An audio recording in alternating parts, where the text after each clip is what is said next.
Hello friends, എല്ലാവർക്കും good morning. അപ്പോൾ പത്തരമാറ്റിൻ്റെ ഇന്നത്തെ സൂപ്പർ ഹിറ്റ് വിശേഷത്തിലേക്ക് എല്ലാവർക്കും സ്വാഗതം. അങ്ങനെ നമ്മുടെ അനാമികയെ കോടതിയിലിട്ട് നിർത്തിപ്പൊരിക്കുകയാണ് നവീൻ വക്കീൽ. അപ്പോൾ നവീൻ വക്കീൽ ചോദിക്കുകയാണ്, അനാമികയ്ക്ക് വിവാഹത്തിന് മുമ്പ് വേറൊരു ബന്ധം ഉണ്ടായിരുന്നോ? ആ ബന്ധം തകർന്നത് കൊണ്ടല്ലേ അനാമികയ്ക്ക് മെൻ്റൽ ഹോസ്പിറ്റലിൽ കിടക്കേണ്ട ഒരു അവസ്ഥ വന്നതും എന്നൊക്കെ ചോദിച്ചു കഴിഞ്ഞപ്പോഴേക്കും അതെ, അങ്ങനെ തന്നെയാണ്. എനിക്കൊരാളെ ഇഷ്ടമായിരുന്നു, ആ ഒരു ബന്ധം തകർന്നു കഴിഞ്ഞപ്പോഴേക്കും ഞാൻ മാനസികമായി തകർന്നു പോയി, പിന്നെ ഹോസ്പിറ്റലായിരുന്നു എന്നൊക്കെയുള്ള കാര്യങ്ങളെല്ലാം അനാമിക പറയുകയാണ്. ഇതെല്ലാം കേട്ട് ജഡ്ജിയെല്ലാം ഇങ്ങനെ നോക്കി നിൽക്കുക. ആ സമയത്ത് അപ്പോൾ അതിനുശേഷം അനിരുദ്ധുമായി കല്യാണം കഴിഞ്ഞതിന് ശേഷം അനാമികയ്ക്ക് വേറൊരു ബന്ധം ഉണ്ടായിരുന്നോ എന്ന് ചോദിക്കുമ്പോൾ ഇല്ല, അതിനുശേഷം എങ്ങനെയാണ് വേറൊരു ബന്ധം ഉണ്ടാവുന്നത്? ഇല്ല, ഒരിക്കലും ഇല്ല, അങ്ങനെ വേറൊരു ബന്ധം ഉണ്ടായിട്ടില്ല എന്ന് പറയുകയാണ്. ഓഹോ, അപ്പം അങ്ങനെയാണല്ലേ.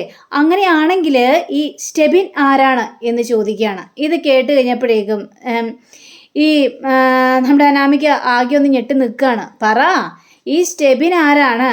സ്റ്റെബിൻ നിങ്ങളുടെ കാമുകനല്ലേ എന്ന് ചോദിക്കുമ്പോൾ ഇല്ല, സ്റ്റെബിൻ എൻ്റെ കാമുകനൊന്നുമല്ല, അവൻ എൻ്റെ ഒരു ഫ്രണ്ട് മാത്രമാണ്. ഓ, അത് ശരി, അപ്പോൾ ഈ സ്റ്റെബിൻ നിങ്ങൾക്കൊരു ഫ്രണ്ട് മാത്രമാണല്ലേ? അതെ, എൻ്റെ ഫ്രണ്ട് മാത്രമാണ് അവൻ എന്ന് പറയുകയാണ്.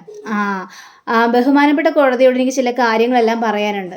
ഈ സ്റ്റെബിൻ എന്ന് പറഞ്ഞ ആ വ്യക്തി അനാമികയുടെ കാമുകനാണെന്നുള്ള തെളിവ് എൻ്റെ കയ്യിൽ കിട്ടിയിട്ടുണ്ട് എന്നിങ്ങനെ പറയുമ്പോൾ ഈ അനാമികയുടെ വക്കീൽ അവിടെ നിന്ന് ചാടി എണീക്കുകയാണ്. മേഡം, ഈ കേസ് വഴിതിരിപ്പിക്കാൻ വേണ്ടി കള്ളക്കഥകളുമായിട്ട് വന്നിരിക്കുകയാണ് നവീൻ എന്നിങ്ങനെ പറഞ്ഞു കഴിഞ്ഞപ്പോഴേക്കും നിങ്ങൾക്ക് ക്രോസ് വിസ്താരം ചെയ്യാനുള്ള സമയം തരാമെന്നേ, നിങ്ങൾ അവിടെ ഇരിക്കുക ആദ്യം പോയി എന്ന് പറയുമ്പോൾ അനാമികയുടെ വക്കീൽ അവിടെ പോയിരിക്കുകയാണ്.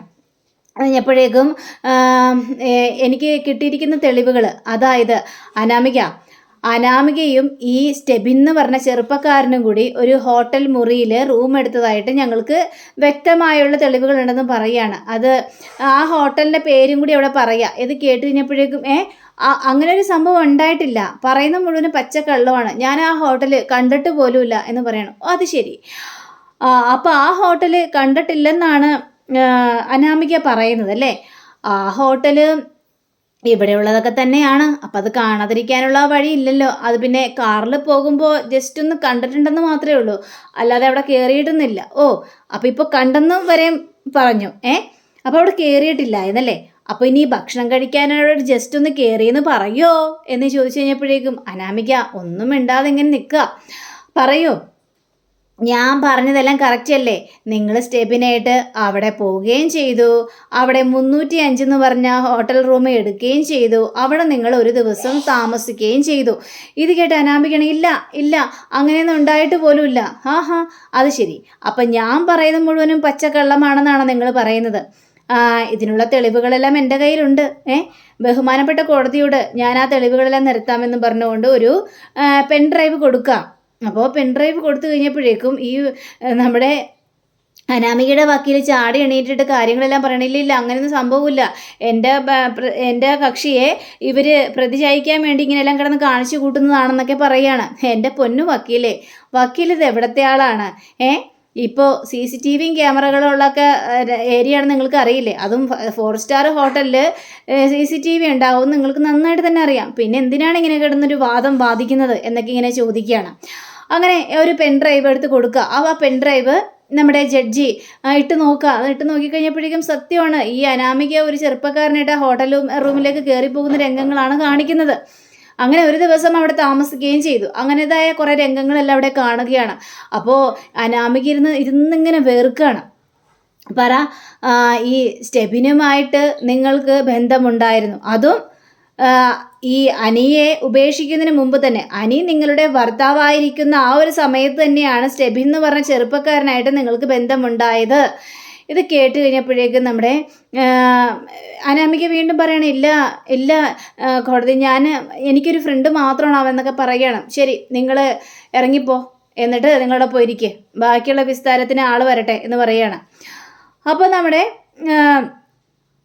ഈ നവീനാണെങ്കിൽ എനിക്ക് ഒരാളെ കൂടി വിസ്തരിക്കാനുണ്ട്, അത് സ്റ്റെബിനാണെന്ന് പറയുകയാണ്. അങ്ങനെ സ്റ്റെബിൻ എന്ന് പറഞ്ഞു കഴിഞ്ഞപ്പോഴേക്കും അനാമിക പേടിച്ചു പോകുക. അങ്ങനെ സ്റ്റെബിൻ വരികയാണ്. സ്റ്റെബിൻ വന്ന് ആ കോടതി കൂട്ടിൽ ഇങ്ങനെ നിൽക്കുക.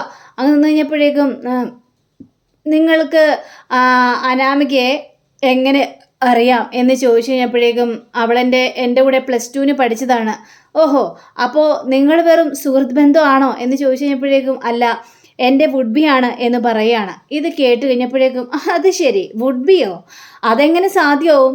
ഈ അനിയുമായിട്ടുള്ള ഡിവോഴ്സ് ഇതുവരെ നടന്നില്ല, പിന്നെ എങ്ങനെയാ വുഡ്ബി ആവുന്നത് എന്നൊക്കെ ചോദിച്ചു കഴിഞ്ഞപ്പോഴേക്കും അത് പിന്നെ എന്നോട് അനാമിക പറഞ്ഞിരിക്കുന്നത് എത്രയും പെട്ടെന്ന് അവരുടെ ഡിവോഴ്സ് നടക്കും, അതിനുശേഷം നമ്മളുടെ കല്യാണം എന്നൊക്കെയാണ് എന്നോട് അനാമിക പറഞ്ഞത്. ഇത് കേട്ട അനാമിക നിന്ന് വേർക്കാണ്. ജഡ്ജിക്ക് ഇതെല്ലാം കേട്ടിട്ടാകെ കലി വരികയാണ്. ഓരോ കാര്യങ്ങളും പോയിന്റ് ആയിട്ട് ഇവിടെ എഴുതി വെക്കുകയാണ്. ബഹുമാനപ്പെട്ട കോടതി ഇപ്പോൾ കേട്ടില്ലേ എന്നൊക്കെ ചോദിച്ചു കഴിഞ്ഞപ്പോഴേക്കും മറ്റേ വക്കീൽ ചാടി എണീറ്റെടുത്ത് കണ്ടോ, എവിടെന്നോ എങ്ങോട്ടെന്നോ കൊണ്ടുവന്ന് കള്ളസാക്ഷി പറയിപ്പിക്കുകയാണെന്ന് പറയാണ്. എൻ്റെ പൊന്നു വക്കീലിനോട് ചോദിക്കാം, നിങ്ങൾ അവിടെ ഇരിക്കും തൽക്കാലം, ഇതൊന്നും ഞാൻ കേൾക്കട്ടെ വിസ്താരം. അങ്ങനെ അപ്പോൾ നിങ്ങൾക്കറിയാമായിരുന്നല്ലോ അനാമികയുടെ കല്യാണം കഴിഞ്ഞെന്ന്.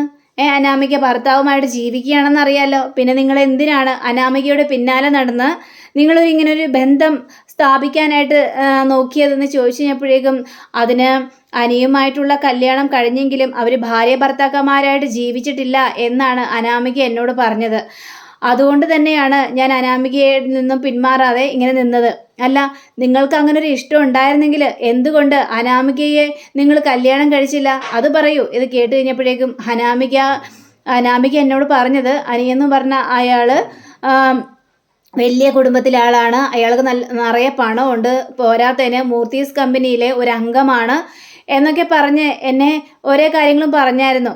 ആ സമയത്ത് എങ്ങനെയെങ്കിലും ഡിവോഴ്സ് നടത്തും, ഡിവോഴ്സ് നടത്തി കഴിയാൻ നേരത്ത് നമുക്ക് കുറേ പൈസകൾ കിട്ടും, അതിനുശേഷം വേണ്ടത് എന്താണെന്ന് വെച്ചാൽ നോക്കാം എന്നൊക്കെയാണ് എന്നോട് പറഞ്ഞത്. അനാമികയ്ക്ക് അനിയെന്ന് പറഞ്ഞ ചെറുപ്പക്കാരനെ തീരെ ഇഷ്ടമല്ലായിരുന്നു എന്നും കൂടി എന്നോട് പറഞ്ഞിരുന്നു. അത് ശരി, നിങ്ങൾക്ക് എന്താണ് ജോലി? എനിക്ക് പ്രത്യേകിച്ച് ജോലിയൊന്നുമില്ല. നിങ്ങൾ എന്തോരം പഠിച്ചിട്ടുണ്ട്? ബിടെക് കമ്പ്യൂട്ടർ എഞ്ചിനീയറിംഗ് എന്ന് പറയുകയാണ്. ഓ, അത് ശരി, ഈ കാലത്ത് കമ്പ്യൂട്ടറിന് വലിയ സ്കോപ്പ് ഉണ്ടായിട്ട് പോലും നിങ്ങൾ എന്തുകൊണ്ട് ഒരു ജോലി നോക്കിയില്ല? എന്തുകൊണ്ട് നിങ്ങൾക്കത് സാധിച്ചില്ല? അത് പിന്നെ ഞാൻ UK അപേക്ഷിച്ചിരിക്കുകയായിരുന്നു. ഓ, UK അത് ശരി, UK അനാമികയും കൊണ്ട് പോകാമെന്നാണ് ഞാൻ നിശ്ചയിച്ചിരിക്കുന്നത്. ആ, അത് ശരി. അപ്പോൾ ഈ UK ഒരാൾക്ക് തന്നെ പോകണമെങ്കിൽ ഒരുപാട് പൈസയാകും. അപ്പോൾ രണ്ടാൾക്കും കൂടി പോകണമെങ്കിൽ അത് ഒരുപാട് കാശ് വേണമല്ലോ. ഇതൊക്കെ നിങ്ങളുടെ കയ്യിൽ ഇത്രയും പൈസയൊക്കെ ഉണ്ടോ എന്ന് ചോദിക്കുമ്പോൾ ഇല്ല, എൻ്റെ കയ്യിൽ ഒരു പൈസയും ഇല്ല സാറേ. പിന്നെ എങ്ങനെയാണ് പോകാമെന്ന് വിചാരിച്ചത്? അത് പിന്നെ അനാമികയോട് ഞാൻ ഈ കാര്യങ്ങളെല്ലാം പറഞ്ഞു കഴിഞ്ഞപ്പോഴേക്കും അനാമിക പറഞ്ഞു എത്രയും പെട്ടെന്ന് ഡിവോഴ്സ് നടക്കും, പിന്നെ നഷ്ടപരിഹാരമായിട്ട് പൈസ കിട്ടും, നമുക്ക് ആ പൈസ കൊണ്ട് UK പോകാമെന്ന് എനിക്ക് അനാമിക വാക്ക് തന്നായിരുന്നു. ഇത് കേട്ട് കഴിഞ്ഞപ്പോഴേക്കും ഈ അനാമിക അവിടെ നിന്ന് ചാടി കഴിഞ്ഞിട്ടില്ല, ഇതൊക്കെ പച്ച കള്ളമാണ്, ഇങ്ങനൊരു സംഭവം ഉണ്ടായിട്ടില്ല എന്ന് പറയാണ്. ഇരിക്കടി അവിടെ എന്ന് ജഡ്ജിയോട് പറഞ്ഞു കഴിഞ്ഞപ്പോഴേക്കും അനാമിക പേടിച്ച് അവിടെ ഇരിക്കുക. ഇത് പറഞ്ഞതിനുള്ള എല്ലാ തെളിവുകളും എൻ്റെ കയ്യിലുണ്ട് മാഡം. അതായത് ഇവൻ്റെ ഫോണിൽ നിന്ന് അനാമികയെ വിളിച്ചത്, ആ ഫോൺ റെക്കോർഡ് വരെ ഇവൻ്റെ ഫോണിലുണ്ട്. ആ റെക്കോർഡ് ഞാൻ കേൾപ്പിച്ച് തരാം മാഡത്തിന് എന്നും പറഞ്ഞുകൊണ്ട് ആ ഫോണ് സ്റ്റെബിൻ്റെ കയ്യിൽ നിന്ന് മേടിക്കുക. സ്റ്റെബിൻ്റെ കയ്യിൽ നിന്ന് മേടിച്ചിട്ട് നേരെ ജഡ്ജിയുടെ കയ്യിലേക്ക് കൊടുക്കുകയാണ്. മാഡം, ആ റെക്കോർഡൊന്ന് കേട്ട് നോക്കൂ മാഡം. അങ്ങനെ റെക്കോർഡിൽ പറഞ്ഞിരിക്കുന്നത് അനാമികയെ വിളിക്കുകയാണ് സ്റ്റെബിൻ. ചോദിച്ചപ്പോഴേക്കും എടി ഡിവോഴ്സ് നടക്കോ? ആ ഡിവോഴ്സ് നടക്കോ ഇല്ലെന്നൊന്നും അറിയില്ല, പക്ഷേ എനിക്ക് കിട്ടാനുള്ള നഷ്ടപരിഹാരം കിട്ടാതെ അവനെ ഞാൻ ഡിവോഴ്സ് ചെയ്യില്ല. അവൻ എൻ്റെ വലയിൽ തന്നെ അങ്ങോട്ട് കിടക്കട്ടെ, അത്രേ നന്നാവുള്ളൂ. അല്ല എടി, നമുക്ക് UK പോകാനുള്ള തീയതിയൊക്കെ ഇങ്ങനെ അടുത്തടുത്ത് വരികയാണ്, എത്രയും പെട്ടെന്ന് അതൊന്നും നടക്കണം. ഒരു 2-3 കോടി രൂപയെങ്കിലും മേടിച്ചെടുക്കണോടാ. അത് കൊള്ളാം, അങ്ങനെയാണെങ്കിലേ എല്ലാം ചിലവാക്കണ്ട, ഒരു 50 ലക്ഷം നിൻ്റെ അക്കൗണ്ടിൽ തന്നെ കിടന്നോട്ടെ, നീ മാറ്റി വെച്ചേര് എന്നൊക്കെ പറയണം. ശരി ആയിക്കോട്ടെ, അല്ല നമുക്കിനി എപ്പോഴാണ് ഒന്ന് കാണുന്നത് എന്ന് ചോദിച്ചപ്പോഴേക്കും ഏതായാലും ഇനിയിപ്പോൾ 4 സ്റ്റാർ ഹോട്ടൽ എടുക്കാനുള്ളൊരു പൈസയൊന്നും എൻ്റെ കയ്യിലില്ല, അതുകൊണ്ട് ചെറിയ ഏതെങ്കിലും ഹോട്ടലിൽ വെച്ച് നമുക്ക് കാണാം എന്ന് പറഞ്ഞുകൊണ്ട് ഫോൺ കട്ടാക്കുന്ന രംഗമാണ്. ആ ഒരു റെക്കോർഡാണ് അവിടെ കേൾക്കുന്നത്. ഇത് കേട്ട് നമ്മുടെ ജഡ്ജി വരെ ആകെ നാണിച്ച് തല കുനിച്ചൊരവസ്ഥയായി പോവുകയാണ്. കാരണം പെണ്ണുങ്ങൾക്ക് തന്നെ നാണക്കേടാവുന്ന രീതിയിലാണ് അവിടെ കിടന്ന് സംസാരിച്ച് കൂട്ടുന്നത്. അപ്പോൾ ഇപ്പോൾ ബഹുമാനപ്പെട്ട കോടതിക്ക് കാര്യങ്ങളെല്ലാം മനസ്സിലായല്ലോ. എൻ്റെ കക്ഷിയായ അനിയെ ചതിക്കുകയാണ് ഇവിടെ അനാമിക ചെയ്തിരിക്കുന്നത്. അവൻ്റെ കയ്യിൽ നിന്നും പൈസകൾ തട്ടിയെടുക്കുക, ഇതുമാത്രമായിരുന്നു അനാമിക എന്നാ പറഞ്ഞ പെണ്ണ് ഇവിടെ കരുതിക്കൂട്ടി എല്ലാ പ്രവർത്തികളും ചെയ്തത്. ഇത് കേട്ട് നമ്മുടെ ജഡ്ജി ആണെങ്കിൽ ഇപ്പോൾ ഏകദേശം കാര്യങ്ങളെല്ലാം മനസ്സിലായി. ഈ കേസ് നേരത്തെ ഞാൻ വാദിച്ചപ്പോൾ ഇതിന് നിരപരാധിയായിട്ട് അനിയെ ഞാൻ തിരഞ്ഞെടുത്തത് തന്നെയാണ്. പക്ഷേ ഒരു പെൺകുട്ടി എന്നുള്ളൊരു പരിഗണന വെച്ച് കുറച്ചും കൂടി സമയം നീട്ടിക്കൊടുത്തെന്ന് മാത്രമേ ഉള്ളൂ. ഇപ്പോൾ അനാമിക എന്താണ് ഏതാണെന്നൊക്കെ എനിക്ക് മനസ്സിലായി. അനാമിക നീ അവിടെ നിന്ന് എണീറ്റേ എന്ന് ചോദിക്കുകയാണ്. അപ്പോൾ അനാമിക അവിടെ നിന്ന് എണീറ്റ് നിന്ന് കഴിഞ്ഞപ്പോഴേക്കും നിനക്ക് നാണമില്ലേ? ഭർത്താവിനെ കൂടെ വെച്ചിട്ട് കാമുകൻ്റെ ഒപ്പം പോകുന്നു, അതും പൈസയ്ക്ക് വേണ്ടി. നിനക്ക് നാണമില്ലേ എന്നൊക്കെ ഇങ്ങനെ ചോദിക്കുകയാണ്. അപ്പോൾ ആ വേണുവിനോട് എണീക്കാൻ പറയാണ് ജഡ്ജി, മക്കളെ വളർത്തുമ്പോൾ ഇങ്ങനെയാണോ വളർത്തേണ്ടത്? എടോ താൻ ഏതൊക്കെ രീതിയിൽ പൈസ ഉണ്ടാക്കിയിട്ടുണ്ടോ? പൈസ ഉണ്ടാക്കാൻ വേണ്ടി മക്കളെ ഇങ്ങനെ അഴിച്ചു വിട്ടിരിക്കുകയാണോടോ താൻ എന്നും കൂടി ചോദിച്ചു കഴിഞ്ഞപ്പോഴേക്കും വേണുവും ഒരക്ഷരം പോലും മിണ്ടാതെ ഇങ്ങനെ നിൽക്കുകയാണ്. ഇനി ഈ കേസിൻ്റെ അവസാനത്തിൽ ഞാൻ പറയാം, ഇനി ഈ കേസ് എനിക്ക് കേൾക്കാനായിട്ട് താല്പര്യമില്ല. അതുകൊണ്ട് തന്നെ അനിക്കും അനാമികയ്ക്കും രണ്ടായിട്ട് പോകാം. ഇനി നിങ്ങൾ ഒരുമിച്ചില്ല. അപ്പം ഈ അനിക്ക് ഇത് കേട്ട് കഴിഞ്ഞപ്പോഴേക്ക് സന്തോഷം കൊണ്ട് തുള്ളിച്ചടനാണ് തോന്നുന്നത്. അതേപോലെ തന്നെ നമ്മുടെ നന്ദുവിനും. അപ്പോൾ അനാമികയാണെങ്കിൽ ആകെ പെട്ടുപോയൊരവസ്ഥ. ഒരു തുള്ളി പൈസ പോലും നിങ്ങൾക്ക് കിട്ടില്ല എന്ന് പറയുകയാണ്. മാഡം, ഞങ്ങൾക്ക് ജീവിക്കാൻ വേറൊരു മാർഗ്ഗമില്ല. എടി വേറൊരു മാർഗ്ഗം ഇല്ലെങ്കിൽ ഇതാണോ ചെയ്തു കൂട്ടുന്നത്? ഇത് പെണ്ണുങ്ങൾക്ക് തന്നെ അപമാനമാകുന്ന രീതിയിലല്ലേ കാണിച്ചു കൂട്ടിയിരിക്കുന്നത്. ഒറ്റ പൈസ നിനക്കൊക്കെ കിട്ടില്ല. നിങ്ങളെല്ലാം ഇനി പൊയ്ക്കോ, അടുത്ത കേസ് വരട്ടെ എന്ന് പറയാണ്. അപ്പോൾ അനി ഇങ്ങനെ പോകാൻ നിർത്തുമ്പോൾ അനിരുദ്ധ് എന്ന് പറഞ്ഞുകൊണ്ട് ജഡ്ജി അങ്ങോട്ട് പിടിച്ചു നിർത്തുകയാണ്. അതെ, ഒരു പെൺകുട്ടിയെ തിരഞ്ഞെടുക്കാൻ നേരത്ത് ആ പെൺകുട്ടിയുടെ സാഹചര്യങ്ങളെല്ലാം നോക്കണം, അതിനെക്കുറിച്ച് ഒന്ന് അന്വേഷിക്കണം. അതിനുശേഷം ഒരു പെൺകുട്ടിയെ തിരഞ്ഞെടുക്കാൻ അനിരുദ്ധ്. അല്ലെങ്കിൽ ഇതേപോലെയുള്ള കളിപ്പീരൊക്കെ സംഭവിച്ചോ, കുറേ പണം ഉണ്ടെന്നും ബുദ്ധിയുണ്ടെന്നും പറഞ്ഞിട്ടൊന്നും കാര്യമില്ല. എല്ലാം ബുദ്ധിപരമായിട്ട് ചിന്തിക്കണം. എന്നാലേ കാര്യമുള്ളൂ എന്ന് പറഞ്ഞുകൊണ്ട് ഇവരെ പറഞ്ഞു വിടുകയാണ്. അങ്ങനെ കോടതിയിലെ 8 നിലയിൽ പൊട്ടി എന്ന രീതിയിൽ വേണുവും അനാമികയും ഇങ്ങനെ പുറത്തിറങ്ങി നിൽക്കുകയാണ്. അപ്പോൾ ഇവരുടെ വക്കീലിനോട്, എന്നാലും വക്കീലെ വലിയൊരു ചതിയായിപ്പോയല്ലേ വക്കീലെ എന്ന് വേണു ചോദിക്കുമ്പോൾ, അത് ശരി, ഈ സ്റ്റെബിൻ എന്ന് പറഞ്ഞ ആളെ സാക്ഷിയായിട്ട് കൊണ്ടുവരുമെന്ന് എനിക്കറിയാവുമായിരുന്നോ? ഇതൊക്കെ നിങ്ങൾ നേരത്തെ മുൻകൂട്ടിയെല്ലാം കണക്ക് കൂട്ടി വെക്കണമായിരുന്നു. ഇപ്പം ഞാനെന്ത് ചെയ്യാനാണെന്നൊക്കെ പറഞ്ഞുകൊണ്ടിങ്ങ് നിൽക്കുക. അപ്പോഴേക്ക് സ്റ്റെബിന് ഇറങ്ങി വരികയാണ്. എടാ നിനക്ക് സമാധാനമായല്ലേ? നീ എന്തിനാണ് ഇപ്പം ഇങ്ങോട്ട് എഴുന്നള്ളി വന്നത്? നീ എന്തിനാണ് ഈ കാര്യങ്ങളെല്ലാം പറയാനായിട്ട് പോയത്? നിനക്ക് നാണം ഉണ്ടോടാ? ഞങ്ങൾ ചതിച്ചില്ലെന്ന് പറഞ്ഞുകൊണ്ട് കഴുത്തിനൊരു കുത്തിപ്പിടിക്കുകയാണ്. ഇതല്ലാതെ വേറൊരു നിവൃത്തി എനിക്ക് ഉണ്ടായിരുന്നില്ല. ആ രീതിയിലാണ് സംഭവങ്ങൾ ഉണ്ടായത്. എന്ത് സംഭവങ്ങൾ? അത് പിന്നെ നവീൻ വക്കീൽ എന്നെ കാണാൻ വന്നു കഴിഞ്ഞപ്പോഴേക്കേ എൻ്റെ കുറേ കേസുകളെല്ലാം കുത്തിപ്പോക്കുമെന്നൊക്കെ പറഞ്ഞു. അപ്പോൾ പിന്നെ ഞാൻ ജയിലാവുമെന്നും പറഞ്ഞു. പേടിച്ചിട്ടാ ഉള്ള കാര്യങ്ങൾ മുഴുവനും ഞാൻ പറഞ്ഞത്. എടാ അതിന് മാത്രം എന്ത് കേസാണ് നിനക്കുള്ളത്? ഉണ്ടാകും, കാരണം ഇവൻ്റെ മുഖം കണ്ടാലേ അറിയാം കേസുകൾ ഉണ്ടാവുമെന്ന്. അനാമികേ, നിന്നോട് പറഞ്ഞതല്ലേ ഇവനെ പോലൊരുത്തൻ്റെ പിന്നാലെ നടക്കരുതെന്ന്. ലാസ്റ്റ് ഇപ്പം കണ്ടില്ലേ, എല്ലാം ഇത് മറിഞ്ഞില്ലേ? അപ്പോഴേക്കും നമ്മുടെ വക്കീലും അതേപോലെ തന്നെ ഈ സ്റ്റെബിനും കൂടി അവിടെ നിന്ന് പോവുകയും ചെയ്യാണ്. ആകെ നാണക്കേടായി പോയല്ലോ മോളെ. അപ്പോൾ നമ്മുടെ അനിരുദ്ധും നന്ദുവും അതേപോലെ തന്നെ നവീനും കൂടി ഇറങ്ങി വരികയാണ്. അപ്പോൾ ഇറങ്ങി വന്നു കഴിഞ്ഞപ്പോഴേക്കും എന്നാലും നിങ്ങൾ വിജയിച്ചല്ലേ? പക്ഷേ ഒരു കാര്യമുണ്ട്, ഞാനും എൻ്റെ മോളും എൻ്റെ ഭാര്യയും കൂടി ആത്മഹത്യ ചെയ്യും. എന്നിട്ട് നിങ്ങളോടൊക്കെ പകരം വീട്ടും. ആത്മാക്കളായിട്ട് വന്ന് തന്നെ പകരം വീട്ടും എന്ന് പറഞ്ഞപ്പോഴേക്കും ശരി ആയിക്കോട്ടെ എന്ന് നമ്മുടെ അനി പറയാണ്. അപ്പോൾ വക്കീലിനും കൂടി ഒരു ലാസ്റ്റ് വാണിംഗ് കൊടുക്കണം. എൻ്റെ വക്കീലേ, നിങ്ങളും ഒരു കാര്യം മനസ്സിൽ വിചാരിച്ചോ? നിങ്ങൾ ഇവർക്ക് വേണ്ടി വക്കാലത്ത് പറഞ്ഞു, പക്ഷേ നിങ്ങളെ തേക്കും ഇവർ രണ്ടുപേരും എന്ന് പറയുമ്പോൾ അത് ഞാനങ്ങോട്ട് സഹിച്ചാൽ പോരെ വേണുവേ, അതുകൊണ്ട് നിങ്ങൾ പോയാട്ടെ എന്ന് പറഞ്ഞുകൊണ്ട് ഇവരെ പറഞ്ഞു വിടുകയാണ്. അപ്പോഴേക്കും നമ്മുടെ നവീൻ വക്കീലാണെങ്കിൽ, അനിരുദ്ധേ ഇപ്പം എന്തായി? നിനക്ക് സന്തോഷമായില്ലേ? നിനക്ക് എന്നെ തീരെ വിശ്വാസം ഉണ്ടായിരുന്നില്ല. ഈ കേസ് ഞാൻ തോക്കും എന്നായിരുന്നു എൻ്റെ ഒരു പറച്ചിൽ. അതുകൊണ്ടാണല്ലോ എൻ്റെ മുത്തശ്ശനോട് നിന്റെ മുത്തശ്ശൻ സംസാരിക്കേണ്ടി വന്നത് അല്ലേ അനിരുദ്ധേ? അതെല്ലാം പോയി.